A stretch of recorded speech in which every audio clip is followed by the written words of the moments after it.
A worn leather journal was found at the crime scene of 42 Maple Street, where police discovered human remains buried in the backyard. The following are excerpts from this journal, which belonged to the homeowner, Henry Blackwood. Investigators believe these entries may shed light on the disturbing events that occurred at the residence. April 3rd. I've decided to start writing things down. Dr. Peterson says it might help with my episodes. Whatever. I'll try anything at this point. The headaches are getting worse, and the noise from next door isn't helping. New neighbors moved in last month. They're too loud, too happy. April 10th, 3 a.m. again. Can't sleep. The whispers won't stop. They're coming from the walls now, not just my head.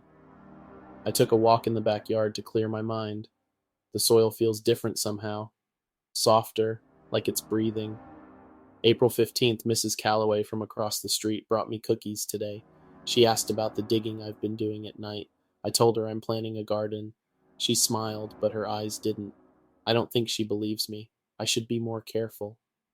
April 23rd. The whispers have names now. They tell me things about the neighbors. Secret things. Things nobody should know. The man next door beats his dog when nobody's watching. I heard the dog crying last night. Then I heard the whispers saying, "Help him." I think I will. May 2nd, the neighbor's dog went missing 3 days ago. They put up posters everywhere. I helped them look, even though I knew they wouldn't find him. The backyard soil accepted him. It was hungry. The whispers were pleased. May 10th. The headaches stopped, completely. For the first time in years, I feel clear. The soil needs more, though. The whispers are getting louder. They have suggestions. May 17th. The mailman noticed the smell today, asked if something died in my yard. I laughed and blamed it on the fertilizer. He didn't laugh back. I watched him from the window. He kept looking back at my house as he walked away. The whispers say he's a problem. May 25th. The mailman hasn't been back.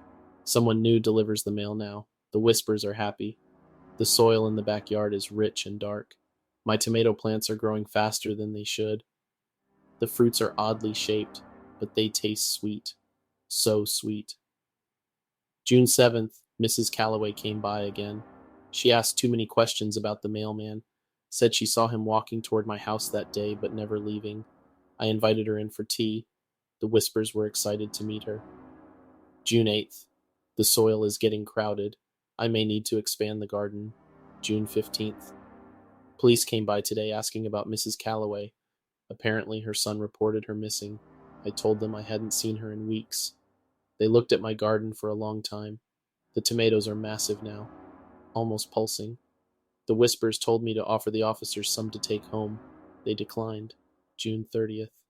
The whispers have stopped. I'm worried. The silence is worse somehow. The plants in the garden have withered suddenly, despite the rich soil. I dug down to see what was wrong and found something strange.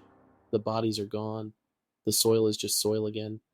July 5th, I heard noises in the backyard last night.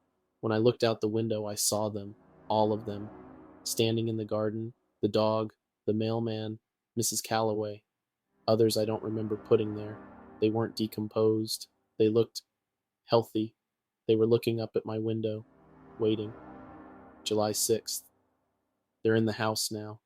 I can hear them moving around downstairs. The whispers have returned, but they're not in my head anymore. They're coming from them. They're saying the same thing over and over.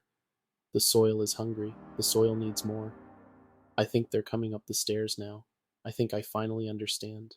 I wasn't feeding the soil was feeding them.